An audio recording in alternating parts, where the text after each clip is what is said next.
เป็นนางสีเสื้ออยู่บ่คืองามกระโดหน้าตาก็ดีมาเว้าว่าแฟนบ่มีมาแกงย่อน้องแล้วตี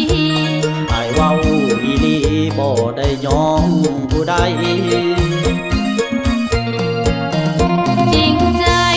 กับน้องแท้บอกถ้าจริงแล้วก็บอกขอแม่สายให้มาสู่ขอไว